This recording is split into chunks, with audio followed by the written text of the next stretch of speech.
To protect us when we're not working, we need these residuals. And of course the internet, as Current TV knows very well, is going to be the next wave of media. It's going to probably replace television in a few years, and if we don't protect our rights and our material on the internet, then we will lose those residuals that we count on now. And that's why I'm here.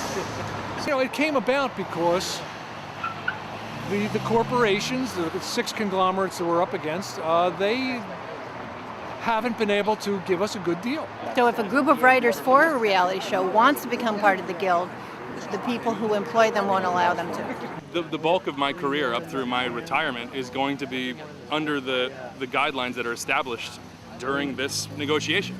Studios oftentimes make as much money in DVD sales as they do in theatrical release, and we're still getting a smaller slice of that pie. So what we're saying is, hey, that formula needs to change.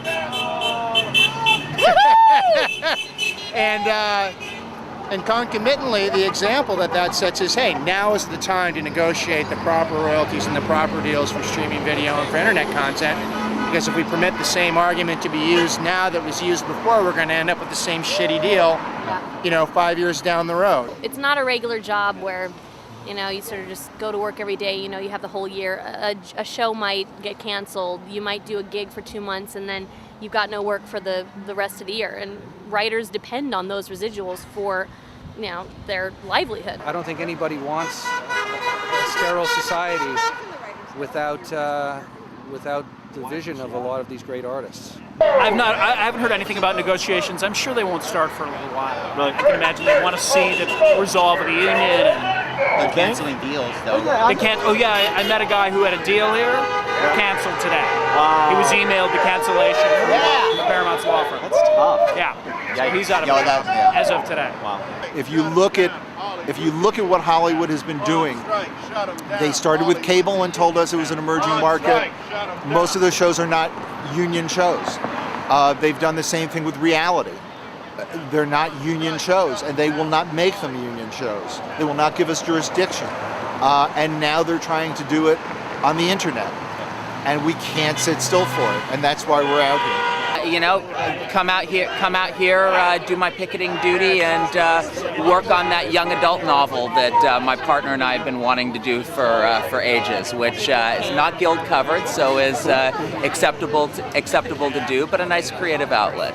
I think there are going to be a lot of people working on their novels. This is my first strike. This is the first strike for a lot of people. I mean, we got out here this morning, and people don't know what they're doing. We've never done this before, so but we have a lot of support, and we're confident that we'll be here as long as it takes. Fair deal. I mean, we just want to be able to take care of our families. Well, the bottom line is there is no bottom line when it comes to the internet and the new media. They're not giving us anything. You're Current TV. You're the cutting edge of what's going on and what's going to be going on. I used to use my laptop just to write jokes, but now the corporations that run the entertainment industry, they see it as a portable television, as a portable movie theater. I believe that taking DVDs off the table yesterday was probably the union saying, look, this is how serious we are about not wanting to strike. We'll even take one of our most precious requests off the table. And the conglomerates basically said, yeah, okay, who cares? No. So they gave us no choice. We had no choice. We had to strike. We writers need a fair and reasonable contract. And we're not doing this just for ourselves, but for future generations that will count on what occurs here today. Because that is what we do. We as writers reflect the dreams of all people, of all Americans. And reality, unfortunately, for the most part, is the nightmare reflection of America. On the internet, they're offering zero money. That's what the corporations are offering us, zero. It's just not fair. And in 1988, TV writers didn't think they had an issue with home video sales, and they were wrong, because only a month later, the studios started putting out television shows on home video. And suddenly they realize, shh, we were wrong. Now we all know this is the future of our market. All we're talking about is a television screen connected to the internet, and that will be the future of television. It won't seem very different to most people, except they'll have not 500 channels, they'll have 5,000 channels or 50,000 channels. Actually, I'm out here to support the Writers Guild. I'm a Screen Actors Guild member.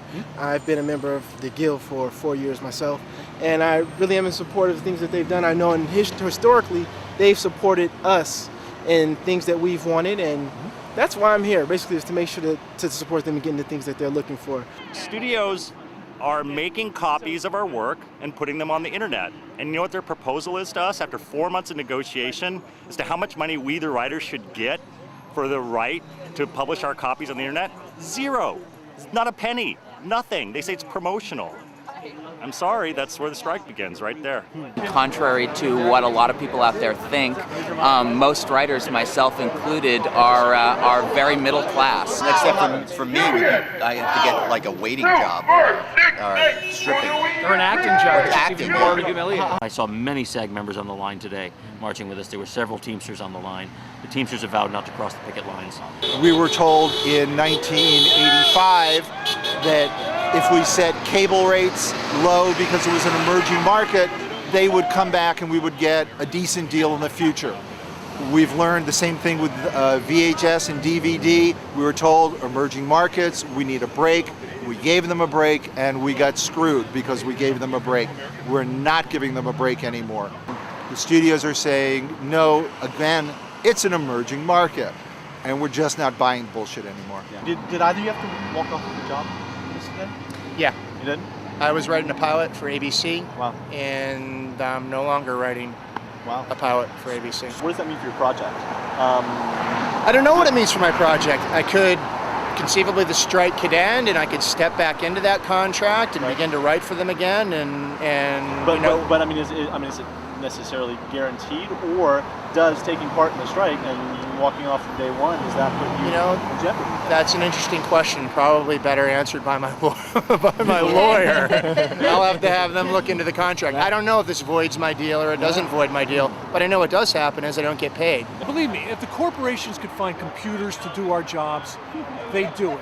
If they could outsource us to a foreign country and have people in foreign countries writing your favorite sitcoms, they do it.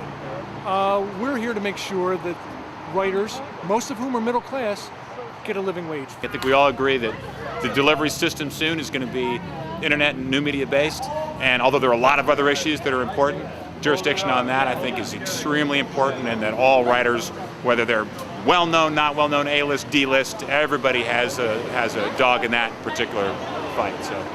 We're losing the voice of America. Like, to be honest, I think we're losing that voice of satire where we can take what's going on in the world and try to make it funny and bring it to an audience in a way that they can laugh and then think, oh, you know what, that was actually about something. Which one of the brilliant writers came up with your slogan? I mean, come on, you're a Writers Guild, right? People have forgotten that the union movement is the center of the progressive politics over this century. And without it, there is no progressive politics. So even people that are not members of this particular union or any union should remember that what we're fighting for are the basic precepts of a strong middle class. I'm familiar with Current TV. I did as I was telling you, I did Sailing the Star of India, which was a pod on there, and it won $1,000. And I've made more money from Current TV than I have from internet downloads of the Tonight Show. I've made nothing from that. I made at least $1,000 from you guys. So there is money to be made in new media. I'm a proof of that. You know what? Let's go back to the beginning. Let's go back to the Constitution, because it all starts there. Now that we're on strike and we're not writing for a while, we've all put our pencils down, we'll have more time to read. It's a good time for all writers to read Article 1, Section 8 of the United States Constitution, where you find therein that there's a right, copyright, and that copyright belongs to the author. That's us, the writers.